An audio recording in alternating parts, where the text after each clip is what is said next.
ప్రజలందరికీ కనీస మౌలిక వసతులు కల్పించడానికి తాను నిరంతరం కృషి చేస్తాను అని పెందుర్తి శాసనసభ్యులు పంచకర్ల రమేష్ బాబు స్పష్టం చేశారు. విశాఖ జిల్లా పెందుర్తి సమీపంలో ఉన్న సుజాత నగర్ పరిసర ప్రాంతంలో కాలనీలోని ప్రజలు ఎదుర్కొంటున్న సమస్యలు తెలుసుకోవడానికి వార్డు కార్పొరేటర్ సేనాపతి వసంత శంకర్రావు జీవీఎంసీ జోన్ 8 అధికారులతో కలిసి ఎమ్మెల్యే పర్యటించారు.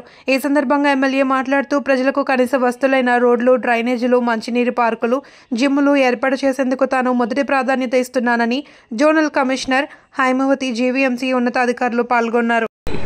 ఈ రోజు నుంచి 97వ వార్డులో ఉదయం 6:30 నుంచి 7:30 వరకు వార్డు పూర్తిగా తిరిగే వరకు అన్ని కాలనీలు విజిట్ చేసి ఏదైతే వారి సమస్యలు ఉన్నాయో రోడ్స్ కానీ, డ్రైన్స్ కానీ, ఎలక్ట్రికల్ ప్రాబ్లమ్స్ కానీ, పార్కులు కానీ, ఇతరతర అన్ని సమస్యల మీద కూడా వాళ్ళ అర్జీలు తీసుకుని అవి సాల్వ్ చేయాలని చెప్పి మా స్థానిక కార్పొరేటర్ వసంత శంకర్రావు, మా జడ్సీ గారు, మా engineering department, sanitation department, electrical department, ఇలా జీవీఎంసీ అన్ని డిపార్ట్మెంట్లతో ఈ రోజు నుంచి కార్యక్రమం తీసుకోవడం జరిగింది.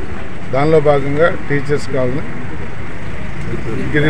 గిరిప్రసాద్ నగర్, అలాగే డాక్యార్డ్ కాలనీ, ఇవన్నీ కూడా వెంకటాద్రి కాలనీ వరకు వచ్చినప్పుడు మా ఆలోచన, మా విధానం ఒకటే, ఈ ఎండ ద్వారానే సమాధానం చెప్పాలన్న సంకల్పంతో ముందుకెళ్తా ఉన్నాం.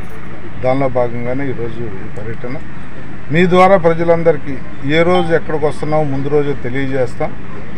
వారి వారి కాలనీల్లో వారి వారి ప్రదేశాలకు వచ్చినప్పుడు సమస్యలు చెప్పండి.